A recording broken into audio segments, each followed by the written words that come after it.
আমিরে তারিক খতমে নবুয়ত বাংলাদেশ আওলাদে রাসূল আল্লামা মুফতি ডক্টর মোহাম্মদ এনায়েতুল্লাহ আব্বাসুল সিদ্দিকী জনপুরি, ওনাকে আমি দাওয়াত করেছি। আলহামদুলিল্লাহ বলেন, আলহামদুলিল্লাহ। ওনাকে আমি দাওয়াত করেছি, দয়া করে দাওয়াতটা উনি কবুল করেছে, বলেন আলহামদুলিল্লাহ। দাওয়াত কবুল করেছে, অর্থাৎ 27শে জুন মানে আগামী শুক্রবার তিনি আমাদের এই রাজুদ্দৌলা চৌরাস্তা কেন্দ্রীয় মসজিদে তিনি আসবেন, খতম রাখবেন এবং আপনাদের উদ্দেশ্যে কিছু নসিহত পেশ করবেন।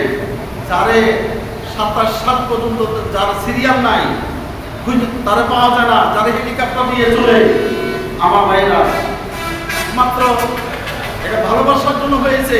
আমার ছেলে ওই যে হাফেজ বাংলা মুফতি যেটা ওনার মাদ্রাসায় ওখানে মুফতি পাস করছে, ওনার সাথে আমার একটা ভালো সম্পর্ক।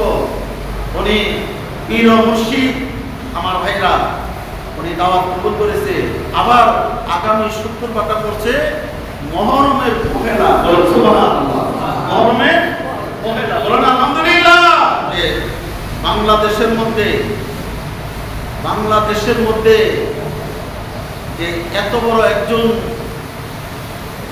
স্কলার, এত বড় একজন আলেম এবং বুজুর্গ, শরীয়ত, তরিকত, হাকিকত, ইলমে মারফত, যিনি নাস্তিকদের সাথে ডিবেটে বিজয়ী হয়েছিলেন, যার সামনে কোনো নাস্তিক 10 মিনিট টিকে থাকতে পারে নাই।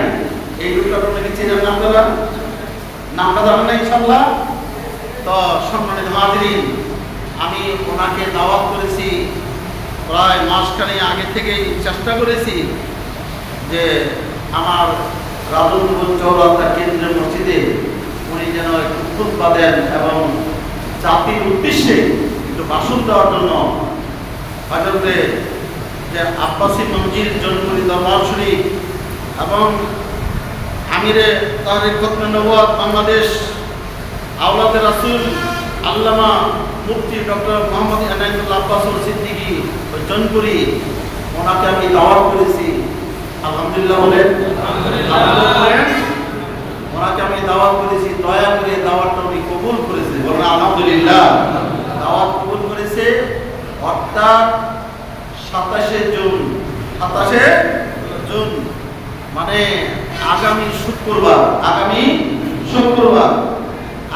শুক্রবার তিনি আমাদের এই রাজুদ্দৌলা চৌরাস্তা কেন্দ্রীয় মসজিদে তিনি আসবেন, খতম রাখবেন এবং আপনাদের উদ্দেশ্যে কিছু নসিহত পেশ করবেন।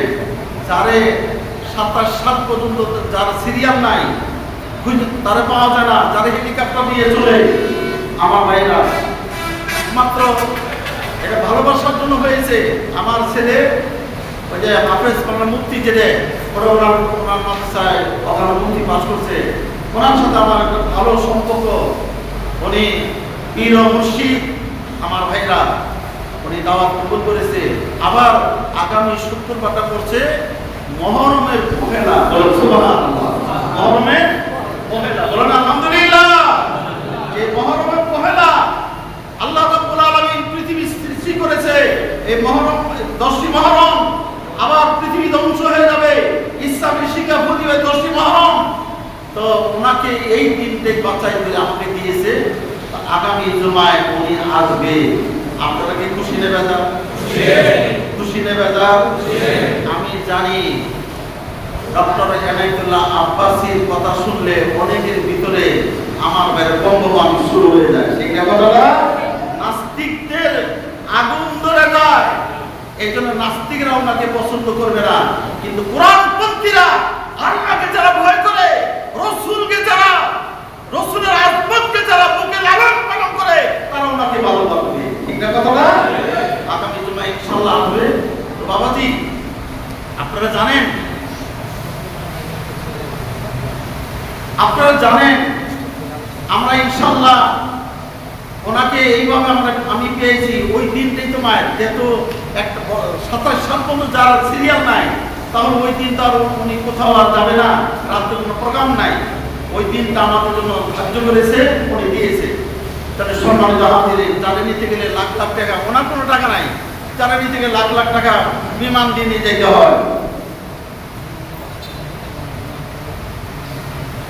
তো ওনাকে এইভাবে আমি পেয়েছি, উনি জুমা নামাজ, উনি খুতবা দিবেন, নামাজ পড়াবেন, এবং জুমার পরেও আশেপাশে বিভিন্ন উলামায়ে কেরামেরা তারা একটু আবদার জানাইছে, আমরা তো উনি যার যার নামাজ পড়াই, আমরা একটু ওনার মোলাকাতে যাবো, আমরা ওনার বিষয়ে নসিহত শুনবো, সরাসরি আমরা একটু দেখবো। এই জন্য জুমার পরেও একটু উনি থাকবেন, আলোচনা করবেন ইনশাআল্লাহ। আপনারা থাকবেন তো ইনশাআল্লাহ? 10টা থেকে আলোচনা শুরু হয়ে যাবে। কয়টা থেকে? 10টা থেকে আলোচনা শুরু হয়ে যাবে। কবে এটা? কয় তারিখ? হ্যাঁ, আগামী জুমা। কবে? আগামী জুমা। বলেন ইনশাআল্লাহ। জোরে হয় না, বলেন ইনশাআল্লাহ। খবরটা দিকে দিকে পৌঁছাই দিবেন, বলেন ইনশাআল্লাহ। ওই দিন আপনি দেখতে পারবেন যে এমন একটা লোক, যে জনপুরি কেরামত শাহ রহমাতুল্লাহ আলাইহি যার হাতে 2 লক্ষ মুসলমান হয়েছিল, যার শুরু থেকে কেরামতি যার আত্মপ্রকাশ হয়েছিল, আমার ভাইরা তারই উত্তরসূরি, এবং তিনি আওলাদে রাসূল। ওনার বংশ মক্কা থেকে আসছিলেন, মক্কা থেকে সেই আপনার স্থান হয়ে সেই আপনার ভারতবর্ষ আছে, ওখান থেকে এই বাংলার জমিনে আসে, যাদের হাতে আজকে সারা বাংলাদেশে ইসলাম, যারা টিকি পরতো, টিকি থেকে টুপি, যারা নাকি দুটি থেকে লঙ্গি, এই বংশের এত বড় আল্লাহর বুজুর্গ, এত বড় একজন আলিম বাংলাদেশে বর্তমান যুগে নাই। বলেন সুবহানাল্লাহ। তিনি আসবে, আপনারা খুশি নেবে যা, খুশি নেবে যা। তাহলে 1 নম্বর হলো উনি খুতবা দিবেন, আলোচনা করবেন, আপনারা একটু আগে আগে আসবেন, খবরটা দিকে পৌঁছাই দেবেন।